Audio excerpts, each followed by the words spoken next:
Cricket ஃபேன்ஸுக்கு வணக்கம். IPL சம்பந்தப்பட்ட ஏகப்பட்ட அப்டேட் போட்டிருந்தோம். ஸோ நிறைய பேர் கேட்ட கேள்வி, இந்த தடவை பட்ஜெட் இன்க்ரீஸ் பண்றாங்களா அப்படிங்கிற விஷயம் ஒரு சில வீடியோல நம்ம பேசியிருந்தோம். அது மட்டும் இல்லாம இந்த ஆக்ஷன்ல இருக்கக்கூடிய ரொம்ப இன்ட்ரெஸ்டிங்கான விஷயங்கள் என்ன, பொதுவா எப்படி இருக்க போகுது இந்த மெகா ஆக்ஷன் அப்படிங்கிற கம்ப்ளீட் டீடைல பார்க்கலாம். முன்னாடி ஃபர்ஸ்ட் டைம் சேனல் பண்ணீங்கன்னா மறக்காம சப்ஸ்கிரைப் பண்ணி சப்போர்ட் பண்ணுங்க. அப்பதான் அப்டேட் எல்லாமே எங்களை வந்து சேரும். சரி வாங்க வீடியோக்குள்ள போலாம். ஸோ இந்த வருஷம் விமன்ஸ் ஐபிஎல்ல எக்ஸ்ட்ரா 2 டீம் ஜாயின் பண்ண போறதா சொல்லியிருக்காங்க. ஸோ விமன்ஸ் ஐபிஎல் பொறுத்த வரைக்கும் ஆல்ரெடி நல்லா தான் போயிட்டு இருக்கு. மும்பை இந்தியன்ஸ் 1 டைம் சாம்பியன் ஆனாங்க. அண்ட் ஆர்சிபி ஒரு டைம் சாம்பியன் ஆயிருக்காங்க. சோ அப்படி பார்க்கும்போது சிஎஸ்கே பிரான்சைஸ் தரப்புல இருந்து ஏதாவது ஒரு டீம் வருமா அப்படிங்கறதா மிகப்பெரிய கேள்விக்குறி. சிஎஸ்கே பொறுத்த வரைக்கும் உங்களோட பிரான்சைஸ்ல ஏகப்பட்ட டீம் இருக்கு. டெக்சாஸ் சூப்பர் கிங்ஸ் இருக்கு. சோ அது மாதிரி சவுத் ஆப்பிரிக்கா T20 விளையாண்டு இருக்காங்க. சோ வேர்ல்ட் லெவலில் நடக்கக்கூடிய எல்லா லீக்லயுமே மேக்ஸிமம் பார்ட்டிசிபேட் பண்ணணும் அப்படிங்கிற மாதிரி அவங்களுடைய டீம் புஷ் பண்ணி போயிட்டு இருக்காங்க. KKR Mumbai Indians obviously. So அந்த வகையில விமன்ஸ் ஐபிஎல்லையும் அவங்களுடைய டீம் வரப்போகுதுன்னு சொல்லியிருக்காங்க. மேபி திஸ் இயர் இல்லைனா நெக்ஸ்ட் இயர் வரக்கான சான்ஸ் அப்படிங்கிறது ஹைலி பாசிபிள். கண்டிப்பா ஒரு டீம் வாங்க போறாங்க அப்படிங்கிற தகவல் தான் மேக்ஸிமம் சோசியல் மீடியாவில் போயிட்டு இருக்கு. பொறுத்திருந்து பார்ப்போம். ஓரிரு மாசத்துல அந்த அப்டேட்டும் வரும்ங்கிறதுல எந்த விதமான மாற்றமும் கிடையாது. சோ அதை தொடர்ந்து அதிக பேர் வெயிட் பண்ணிட்டு இருக்க இன்னொரு அப்டேட், ஐபிஎல் எப்ப வரப்போகுது, சோ குறிப்பா ஆக்ஷன் என்ன பண்ண போறாங்க, அண்ட் ட்ரேட் விண்டோ இருக்கா இல்லையா, டிரான்ஸ்ஃபர் விண்டோ இருக்கா இல்லையா, அண்ட் கேஷ் ட்ரேட் அலோவ் பண்ணுவாங்களா இல்லையாங்கிற மாதிரி அவ்வளோ கேள்விகள் ஒரு பக்கம் போயிட்டு இருக்கு. பொதுவா 2024 ஐபிஎல் நல்லா முடிஞ்சு KKR தான் சாம்பியன்ஸ், எல்லா விஷயமும் தெரியும். ரெவன்யூ சும்மா வேற லெவல்ல தெரிக்க விட்டுருக்காங்க சொன்னோம். அந்த அளவுக்கு ரெவன்யூ வந்திருக்கு. சோ அது மட்டும் இல்லாம இன்னொரு குரூசியலான ஒரு விஷயம், இந்த தடவை மிச்சல் ஸ்டார்க் நீங்க பார்த்திருப்பீங்க, ஒரு 24 கோடிக்கு போனாரு. பேட் கமெண்ட்ஸ் 20 கோடிக்கு போறாரு.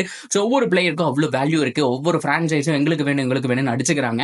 கடைசியா பட்ஜெட் பத்த மாட்டேது. சோ ஐபிஎல் பொறுத்த வரைக்கும் எப்பவுமே 100 கோடி தான் இனிஷியல் பட்ஜெட் அப்படிங்கிற மாதிரி தெரியும். சோ அது போக வந்துட்டு இந்த மினி ஆக்ஷன்லாம் மேக்ஸிமம் கம்மியா தான் இருக்கும். 25 கோடி 30 கோடி 50 கோடி வச்சிருந்தாலே பெரிய விஷயம். அந்த மாதிரி தான் இருந்துட்டு இருக்கும். ஏன்னா மீதி இருக்கக்கூடிய வீரர்கள்லாம் நீங்க ரிலீஸ் பண்ணிட்டு அந்த பிளேயர்ஸோட அமௌண்ட் வச்சு தான் இன்னொரு சில பிளேயர்ஸ் எடுக்கணும் அப்படிங்கறதா ரூல்ஸ். ஆனா மெகா ஆக்ஷன் பொறுத்த வரைக்கும் 4 ரீடைனோ 5 ரீடைனோ தான் கொடுப்பாங்க. அது போக ஒரு RTM கார்டு கொடுப்பாங்க. அண்ட் பட்ஜெட் 100 கோடி அப்படிங்கிற மாதிரி ஒதுக்கிடுவாங்க.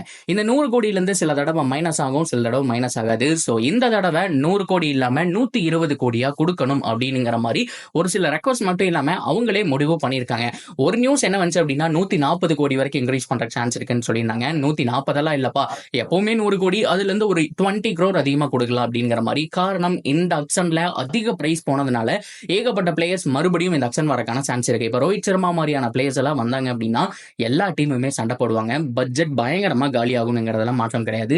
ஸோ அப்படி பார்க்கும்போது ஏகப்பட்ட முன்னாள் வீரர்கள் வரலாம். ஸோ சூரியகுமார் யாதவ் மாதிரியான பிளேயர்ஸ் பத்தின ரூமர்ஸ் போயிட்டு இருக்கு. அண்ட் KL ராகுல் பத்தின பிளேயர்ஸ் ரூமர்ஸ் போயிட்டு இருக்கு. அண்ட் ரிஷப் பண்ட் அப்படின்னு சொல்லிட்டு நிறைய பேர் இருக்காங்க. ஒன்னு ட்ரேட் விண்டோல போயிடுவாங்க, அப்படி இல்லைன்னா கட் பண்ணி ஆக்ஷனுக்கு வந்துருவாங்க. ஸோ கண்டிப்பா அவங்களுடைய பட்ஜெட் அப்படிங்கிறது ஹைல போக போகுது. ஸோ அதனால 20 கோடி எல்லா டீமுக்குமே கொஞ்சம் அதிகமா கொடுக்க போறோம் அப்படிங்கிற மாதிரியான நியூஸ் இப்போ வரைக்கும் ரூமர் தான். பட் இருந்தாலும் அந்த நியூஸ் அப்படிங்கிறது ட்ரெண்டா போயிட்டு இருக்கு. அப்படியே கட் பண்ணோம் அப்படின்னா இன்னொரு சூப்பரான விஷயம் என்ன அப்படின்னா மேட்சை பொறுத்த வரைக்கும் எப்பவுமே குறிப்பா இந்த 60 மேட்ச் 70 மேட்ச் ஸோ இந்த மாதிரியான ஒரு டெம்ப்ளேட்ல தான் இருந்துட்டு இருக்கும். பொதுவாக எப்படி நடத்திட்டு இருந்தாங்க அப்படிங்கறத நான் சொல்றேன். 8 டீம் இருக்கிற வரைக்கும் ஒவ்வொரு டீமும் இன்னொரு டீம் கூட 2 தடவை விளையாடணும். ஒன்னு ஹோம் இன்னொன்னு அவே அப்படிங்கிற மாதிரியான ஃபார்மேட்ல நடத்திட்டு இருந்தாங்க. ஆனா லாஸ்ட் 2 இயர்ஸா எப்படி நடந்துட்டு இருந்தது அப்படின்னு நீங்க கேட்டீங்கன்னா, ஸோ ஒரு டேபிள் மாதிரி ஒன்று வச்சிருவாங்க. டீம் A டீம் B அப்படின்னு சொல்லிட்டு அது குலுக்கல் முறையில் தேர்ந்தெடுக்கிறதா. ஸோ ஓன் டீம் கூட ஒரு சில டைம் 2 தடவை விளையாடுவாங்க. ஆப்போசிட் டேபிள்ல இருக்கக்கூடிய டீம் கூட ஒரு தடவை விளையாடுவாங்க. ஆனா இந்த தடவை ஓன் டேபிள்ல 2 தடவை விளையாடாம ஓன் டேபிள்ல ஒரு தடவை தான் விளையாடி ஆப்போசிட் டீம் கூட 2 தடவை விளையாடுற மாதிரி இருந்துச்சு. கொஞ்சம் குழப்பது இல்லையா? சோ அந்த மாதிரி தான் ஃபார்மேட்டே வச்சிருந்தாங்க. ஆக மொத்தத்துல அவங்க டெம்ப்ளேட் படி 14 மேட்ச் வந்துடும். சோ ஒரு டீம் கூட மேக்ஸிமம் ஒரு தடவை விளையாண்டுருப்பாங்க. ஒரு சில டீம் கூட 2 தடவை விளையாண்டுருப்பாங்க. ஹோம் அண்ட் அவே விளையாண்டுருப்பாங்க. ஹோம் மேட்சஸ்ல கண்டிப்பா 7 மேட்சஸ் வர மாதிரியும், ஆப்போசிட்ல வந்துட்டு கம்மியான மேட்சஸ் வர மாதிரியும் நல்லா பிளான் பண்ணியிருப்பாங்க. பட் இருந்தாலும் அவங்க எதிர்பார்த்த மாதிரி அந்த 14 மேட்ச் அப்படிங்கிற மாதிரி வந்துடும். ஆனா இது பத்தாது. இந்த ஃபார்மேட் நல்லா இல்ல, குழப்புது. எப்பவும் போல ஹோம் ஒன்னு அவே ஒன்னு அந்த மாதிரி வைங்க அப்படிங்கிற மாதிரி சொல்லியிருக்காங்க. ஸோ அந்த வகையில 90 மேட்சஸ் இந்த தடவை இருக்கிறதுக்கான சான்ஸ் அப்படிங்கிறது ஹைலி பாசிபிள். நிறைய பேசிட்டு இருந்த ஒரு விஷயம். ஸோ பொதுவாக இந்த ஆஷஸ் நடக்குது. ஸோ அதனாலதான் வந்துட்டு IPL கொஞ்சம் சீக்கிரமாவே முடிச்சிடுறாங்க. ஸோ இன்னும் ரொம்ப நாள் போனா நல்லா இருக்கும். ஸோ ஃபுட்பாலை பொறுத்த வரைக்கும் பார்த்தோம் அப்படின்னா வருஷ கணக்கில் விளையாடுவாங்க. பிரீமியர் லீக் எல்லாம் பார்த்தோம் அப்படின்னா பயங்கர ஏகப்பட்ட மேட்ச் இருக்கும் குப்பை மாதிரி. ஸோ ஃபைனலா அந்த இறுதி போட்டி நடத்தும் போது பார்த்தோம் அப்படின்னா கிட்டத்தட்ட 5 மாசம் 6 மாசம் பக்கம் போயிருக்கும். ஸோ அந்த அளவுக்கு பார்த்தோம் அப்படின்னா நடத்தும் போது ஸோ கிரிக்கெட்டையும் அவ்வளவு தூரம் கொண்டு போகணும் அப்படிங்கிறது எதிர்பார்த்த விஷயம் தான். இந்த தடவை இன்னொரு பிளஸ் பாயிண்ட் என்ன அப்படின்னா சாம்பியன்ஸ் டிராஃபி IPLக்கு முன்னாடியே நடத்தி முடிச்சிடுறாங்க. ஸோ மேக்ஸிமம் எல்லா நாட்டு வீரர்களும் கொஞ்சம் ஃப்ரீயா தான் இருப்பாங்க. ஆசஸ் கொஞ்சம் தள்ளி போகுது அப்படிங்கிறதுனால 90 போட்டிகள் இந்த தடவை சாத்தியக்கூறு ஜாஸ்தியாவே இருக்குன்னு சொல்லியிருக்காங்க. பொறுத்திருந்து பார்ப்போம். இதுவும் ஒரு மேசிவான ஒரு அப்டேட் தான். அதுக்கப்புறம் ஃபைனலா நீங்க கேள்விப்பட்ட அப்டேட் நிறைய அரைச்சமாவும் அரைச்சாச்சு, நிறைய பேஜும் போட்டாங்க. உங்களுக்கும் தெரியும் ஆர்டிஎம் கார்டு தான். ஆர்டிஎம் கார்டு 1 இல்ல 2 தருவேன் அப்படிங்கிற மாதிரி பேசிட்டு இருக்கும்போது ஸோ இப்போதைக்கு ஒரு ஆர்டிஎம் கன்ஃபார்ம் ஆயிருக்கு. அதாவது 2 ஆர்டிஎம் இருந்ததான் ஒரு ஆர்டிஎம் கார்டு ஒரு அன்கேப்டு பிளேயர் ஸ்லாட் அப்படிங்கிற மாதிரி கொடுத்துட்டாங்க. அதுக்கு பேசாம 2 ஆர்டிஎம் கார்டு அப்படின்னே கொடுத்துட்டு போயிருக்கலாமே யோசிச்சிங்கன்னா அன்கேப்டு பிளேயருக்கான ஸ்லாட் கொடுத்தது உண்மையாலுமே நல்ல விஷயம் தான். 5 பிளேயர்ஸோட சேர்ந்து ஒரு அன்கேப்டு ஸ்லாட்டா அப்படிங்கிறத மட்டும் கன்ஃபார்ம் பண்ணும். ஸோ மற்றபடி அன்கேப்டு ஸ்லாட் அப்படிங்கிறது ரொம்ப ரொம்ப முக்கியமான ஒரு விஷயம். ஏன்னா ஆர்சிபி மாதிரியான ஒரு டீம் ஒரு தாராளமா ஒரு லோம்ரோரை வந்துட்டு அந்த ஸ்லாட்ல எடுத்துக்கலாம். சிஎஸ்கே எம்எஸ் தோனியை கூட எடுக்கிறதுக்கான சான்ஸ் அப்படிங்கிறது இருக்கு. அப்படியே கட் பண்ணோம் அப்படின்னா எல்எஸ்ஜி மாதிரியான பிளேயர்ஸ், மயங்க் யாதவ், நிறைய பேர் வந்துட்டு ஃபாஸ்ட் பவுலர்ஸ் எல்லாம் வந்திருக்காங்களே அவங்களெல்லாம் எடுத்துக்கலாம். ஸோ இந்த மாதிரி ஏகப்பட்ட மெத்தட்ஸ் மூலியமா நீங்க அன்கேப்டு பிளேயர்ஸ்ல வந்துட்டு ஸ்லாட்ல ஃபில் பண்ணிக்கலாம். ஸோ இது எல்லாமே ஒரு நல்ல விஷயம் தான்.